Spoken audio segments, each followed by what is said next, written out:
When you manage procurement for multiple facilities, every order matters. But when it's for a hospital system, they matter even more. Grainger gets it and knows there's no time for managing multiple suppliers and no room for shipping delays. That's why Grainger offers millions of products in fast, dependable delivery, so you can keep your facility stocked, safe, and running smoothly. Call 1-800-GRAINGER, click Grainger.com, or just stop by. Grainger, for the ones who get it done. If you work in university maintenance, Grainger considers you an MVP because your playbook ensures your arena is always ready for tip-off. And Grainger is your trusted partner, offering the products you need all in one place, from HVAC and plumbing supplies to lighting and more, and all delivered with plenty of time left on the clock, so your team always gets the win.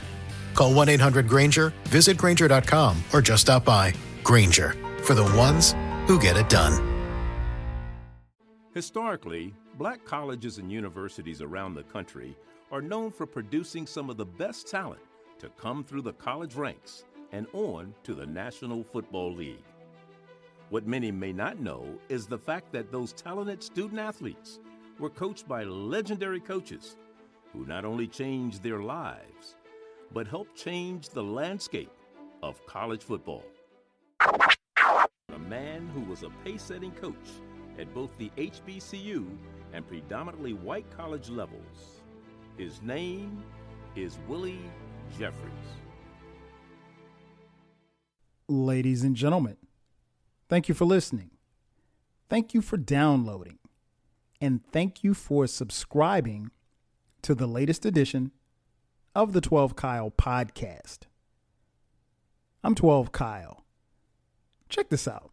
On this podcast, what I'm going to do is take you back, and I'm actually going to give flowers to a living legend.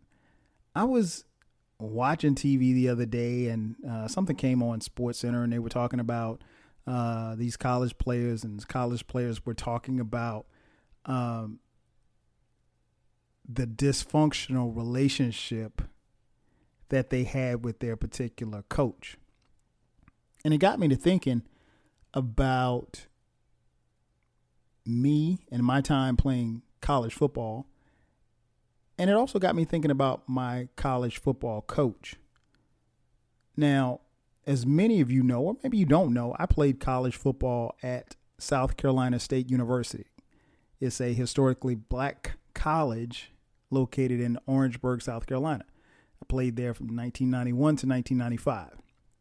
And while I was there, my head coach was the legendary man by the name of Willie Jeffries. And Willie Jeffries is not only a phenomenal coach, but he's also a phenomenal man. And you'll hear me refer to him as Coach J because that's what we called him. But if you look him up, if you go to your Google machine, it's going to tell you all of his stats and, you know, the fact that he won 180 games and he won 3 black college national championships. He won 7 conference championships. He was, the coach of the year 5 different times. But it doesn't really tell you much about the man. So I wanted to, give my coach his flowers because he's still alive and kicking. He's still somewhere telling jokes. Harold and I were in college together. I copied off of Harold's paper. And the teacher called us one day. Tell you how the professor called us. Harold wrote for number 10, I don't know, and I wrote, I don't either. But you tell athletes, never copy one person's work. That's plagiarism. Copy off of 8 or 10, that's research. I'll get to that in just a second. But, man, Coach J, I guess I probably should tell you how I know Coach J or how I got to know him. Because unlike a lot of people who play football or play a sport and they get to know their coach once they arrive on a college campus, my experience was a little different. I knew Coach J probably since I was 4 or 5 years old, literally. So Coach J becomes the head coach at South Carolina State in 1973. Well, the year before that, a little guy out of Florence, South Carolina, by the name of Harry Carson goes to South Carolina State, and he plays football there. And Harry Carson not only would play football at South Carolina State, but after graduation, he would go on to play 13 seasons in the NFL and be voted to the Pro Football Hall of Fame. Harry Carson is my uncle. So he played under Coach J. And so I distinctly remember games where me and my family, we would go see my uncle play in Orangeburg for South Carolina State. And, he was there. And obviously, like I said, Coach J was there. And the bond that he and Coach J formed over his 4 years there, or 3 years together, but his time there at South Carolina State was a bond that I grew to know that, how close they had gotten. My grandfather unfortunately passed away in 1973. So I was just a year old when he passed away. I don't have any memories of him. I've seen pictures, but I didn't know him. But nonetheless, when my grandfather passed, Coach J kind of became like a father figure to my uncle, and they became the best of friends. And it's kind of weird when you think about it, because I remember, even being young, how my uncle would talk in such high reverence about Coach J, even to the point, and I didn't realize this until later on in life, but like, they're like the best of friends. And this guy's, so much older than my uncle. But when my uncle got married in 1988, his best man was Coach J. Like, and he had brothers, but he named Coach J his best man. And I mean, they talk all the time. And so it wasn't until I got to South Carolina State that I realized, how close that bond was, and then the kind of bond that Coach J and I would share in my time there. But nonetheless, that's how I knew him growing up. And so when it got time for me to pick a school, I was being recruited by, different schools or whatever coming out of high school. South Carolina State honestly wasn't one of them. And I guess it was almost assumed that I would go to South Carolina State. And I didn't like that assumption. And so for a while, I actually fought the idea of going to South Carolina State, because my cousin was there. My cousin Mike, he's older than me. He was there. His brother Eric, who is my age, Eric had already decided to go to South Carolina State. So I think in my family, everybody kind of thought that that's what would happen. Nonetheless, Coach J was still there. He had, coached my uncle, coached at South Carolina State for, he was there from 73 to 78. Then he left. And then he would come back. He did 2 stints at 2 different schools, and I'll touch on that in just a second. But he did come back to South Carolina State in 1989, and he coached there from 1989 to 2000. Well, I arrived on the campus of South Carolina State University in the fall of 1991. So he's there. So I remember being actually, I can't even call it a visit, but I remember just sitting down talking to him, and he just said, hey, if you want to come here, this is some place where you're going to come. You already know what it is. You're going to come here and graduate, and it's going to change your life. And that's all he said, really. And I mean, it really wasn't much of a pitch, but that's what he said. And, I took him for his word for it. Now, I'll be honest, I did entertain some other schools.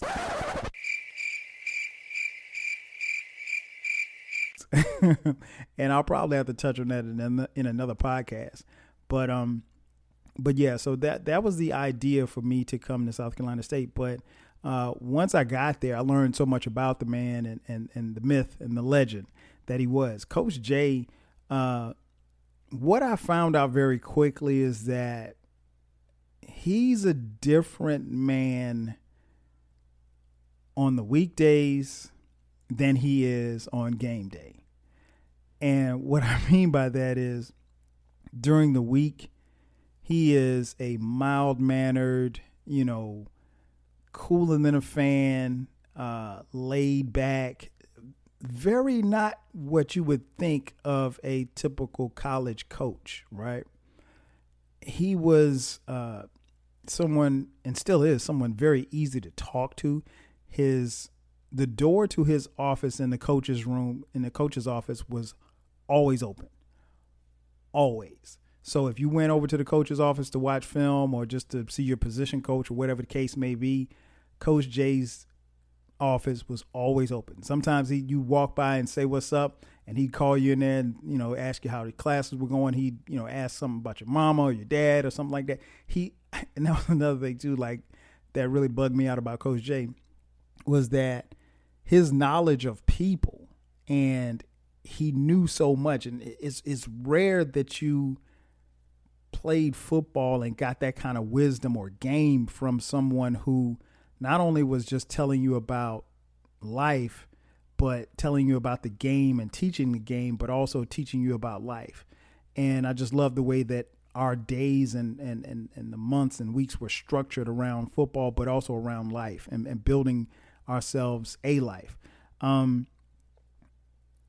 on game day,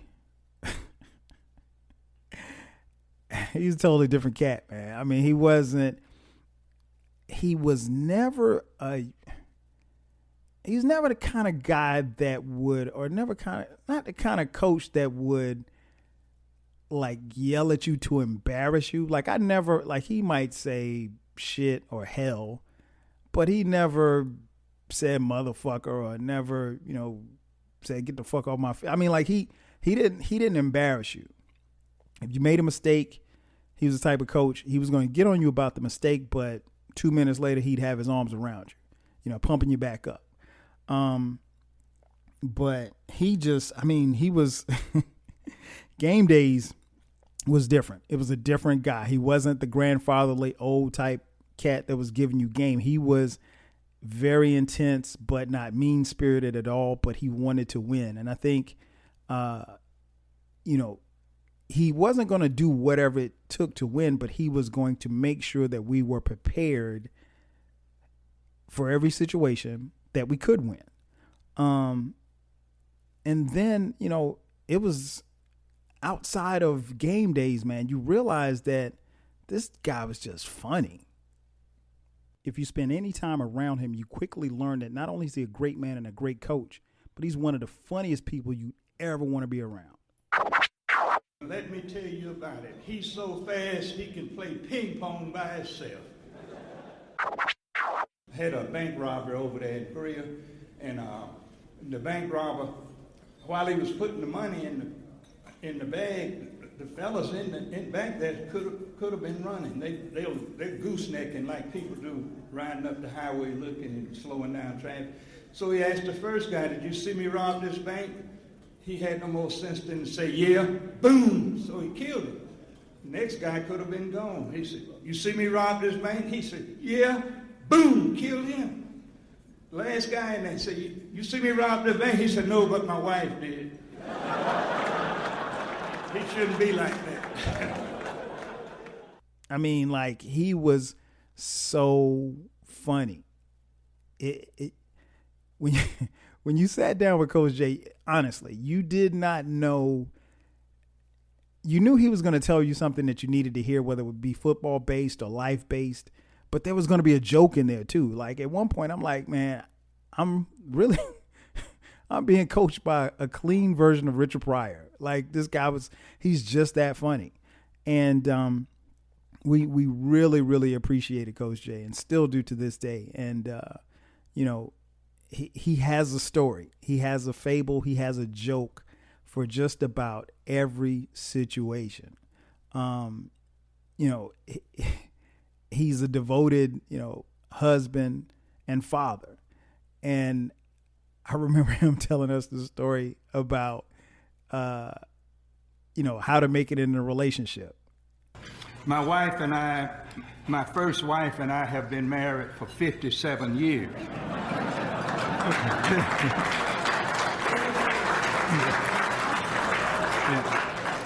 And I have to let the young ones know how we did it. You go to dinner twice a week. Dim lights, soft music, Good food. She goes on Tuesday, I go on Thursday. And that was hilarious. And so, you know, you would get a lot of stuff from Coach J, man. Just like I said, game and just everything. One of the things that I really took from Coach J, as far as his preparation and how he got us prepared, was he never dwelled on how good an opposing player was. Like, if we needed to stop this running back or stop this quarterback or whatever the case may be, he would talk about them in the meetings. But his focus always was knowing your assignments and knowing what it is that you need to do, because he always felt like if you know what you need to do and we play our game, nobody's going to beat us. And pretty much that came to fruition if you did what you were supposed to do. So he was big on you paying attention to details, knowing your assignments. And that sounds cliche, but it is so true. And he always talked about staying focused, laser focused. And to be honest, those are things that I have, you know, taken with me in my life. You know, just being able to have a goal, keep your eyes set on that goal and accomplishing that goal. But again, he would mix that in, and he would mix that in with some of the funniest things that you'd ever want to hear. Like, I remember he told this guy one time, he said that he was the only player that he ever had to come to school with matching luggage. His mom was nice enough to pack him 2 brown paper bags. Man, I mean, this dude, he had so many jokes. I remember him telling the team one time that he said Jesus called him to preach, but when he answered the phone and realized that he had the wrong number, he hung up. But yeah, man, he was just funny. But again, he was a different guy between weekdays and game days. Another thing, I made him mad one day. And this actually strengthened our friendship. Make a long story short, we had this game, and the game was on national TV. It was on BET. We're playing Jackson State, right? And we're beating Jackson State by, like, I don't know, 30 points. And I remember distinctly that one of the coaches came over, and we were playing them in the Circle City Classic. And it was in Indianapolis at the Hoosier Dome. And it's, I don't know, 65,000 black people in the stadium. I mean, the stadium's jumping. It was crazy. And so, again, this is on TV. We're up by like 30 points. I can't remember how much we're, but I'm just, for the time being, I'll just say 30 points. We're up by 30. And I distinctly remember one of the coaches coming over and saying, hey, look, it was the start of the fourth quarter. We're getting in the game. I wasn't even starting, so I just gotten in the game. And I was like, I think I was a redshirt sophomore. And I remember Coach saying, hey, don't let up. The game's not over. And we're thinking like, whatever, man. We're up by 30 points in the fourth quarter. Nobody blows a 30-point lead in the fourth quarter until you do. So Jackson State gets this momentum. We turn the ball over a couple of times. They pulled the second unit, which I was a part of. They pulled us out, put the first unit back in. The first unit was on the sidelines chilling, had their shoulder pads off, Gatorade and everything. And so now we're in a dogfight, right? So Jackson State comes down and they score, and they go for two. And if they get the 2-point conversion, they would, I think, take the lead with maybe like less than a minute left in the game. And so we stopped them on the 2-point conversion. So we're all happy and just everybody's jumping up and down. And I can't lie. The emotions got the best of me. So I ran onto the field. And now you can't have but so many people on the field, because even though the play had ended, I don't know what I was thinking. Like, I shouldn't have been on the field, but I was on the field.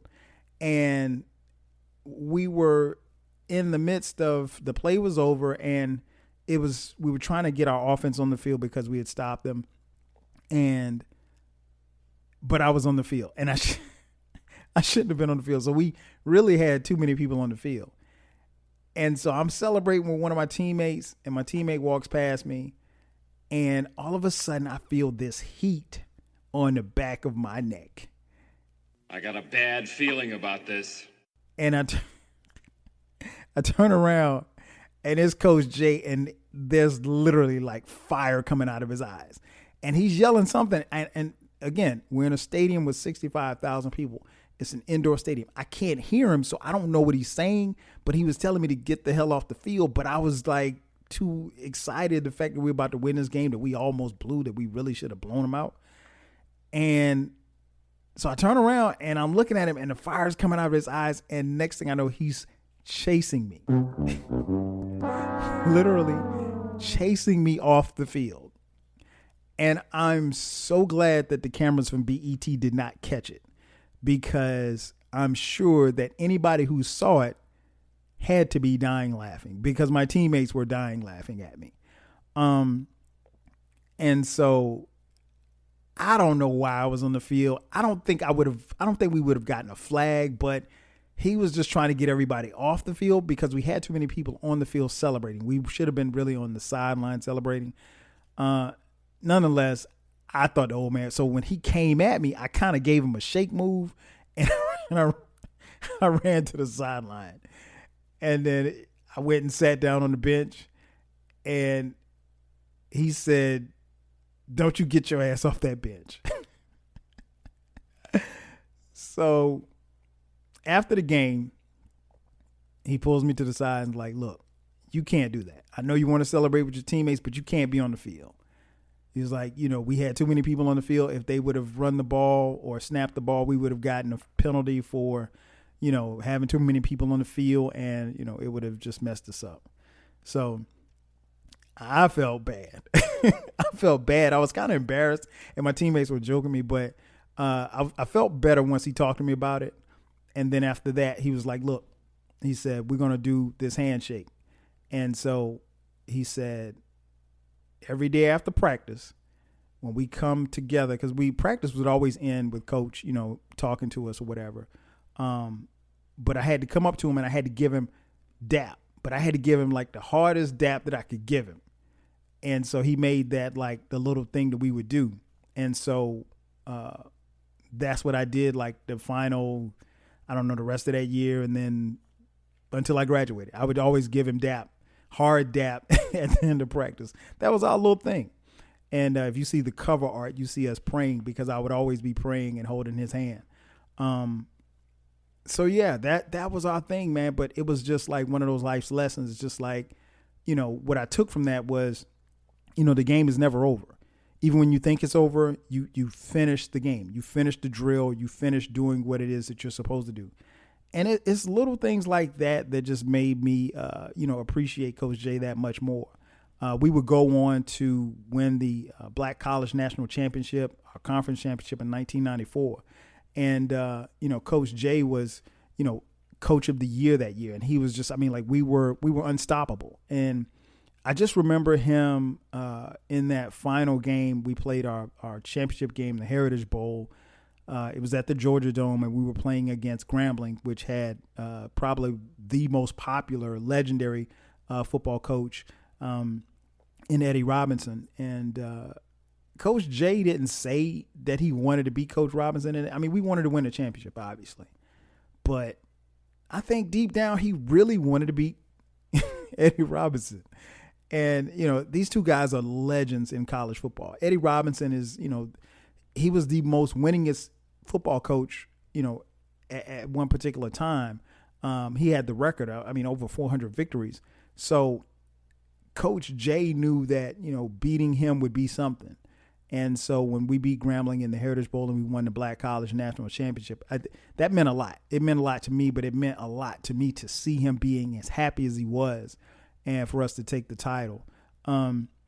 But, Coach J, not only will he be known for his time at South Carolina State, but he was the first black head coach at a white university, major Division I university. He was at Wichita State. I mentioned earlier when he was at South Carolina State, he left in 1978. Well, in 1979, he takes the job at Wichita State. And again, he's the first black head coach to head a major Division I school. And Wichita State probably wasn't the easiest place for him to go. I went to Wichita State, and it is very tough to pull your family up in January. And I was going to turn it down. I was in a comfort zone here, but then I thought about it. Someone has to open the door. They talk about the glass ceiling in certain professions, but we have to be willing to go and take a chance on it. So to move up to just play those type schools, it would be an advancement for an African-American coach to be the head coach in that arena. What stands out to me was our victory over KU. That just made it all worth it, the 5 years I was at Wichita State. For the fans, they just said that's enough to last them for the next 50 years. So, but for him to go there and coach from 1979 to 1983, it made him not only legendary, but he was the first to do it. So if you don't have Coach J at Wichita State, black head coaches probably don't make it, not only in college football, but not in the NFL either. So if you don't have Coach J at Wichita State, you don't have Art Shell in the NFL for the Oakland Raiders. You don't have Tony Dungy in the NFL. You don't have the Mike Tomlins of the world. And the list goes on and on and on. But for a long time, big Division I schools didn't want to give the job of head coach to a black man.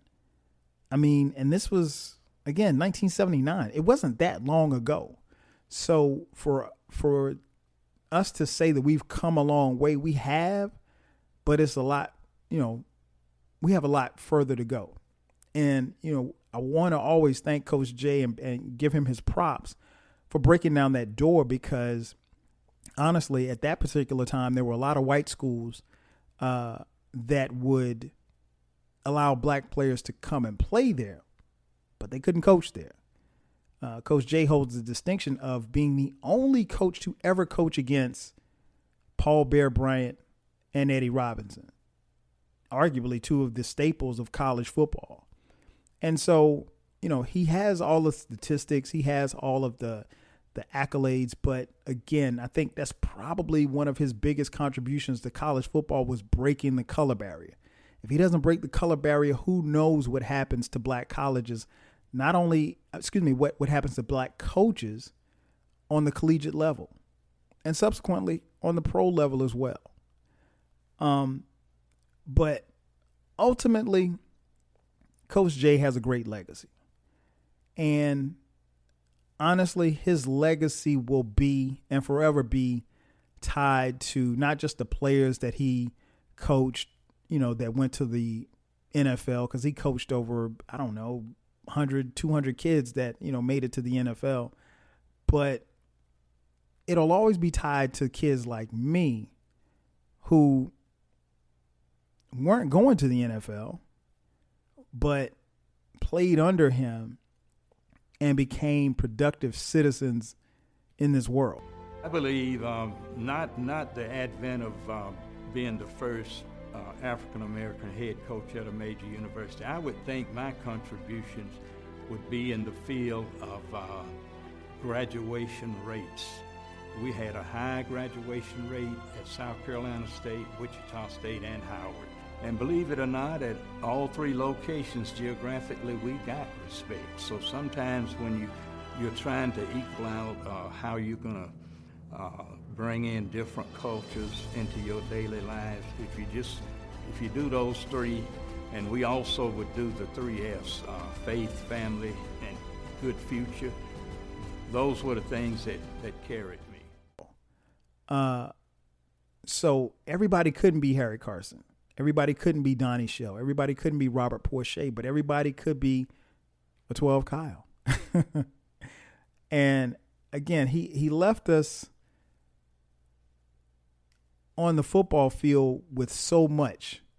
And I had to do this podcast to give him his flowers while he's still here to hear it, because Coach Jay's going to hear this podcast.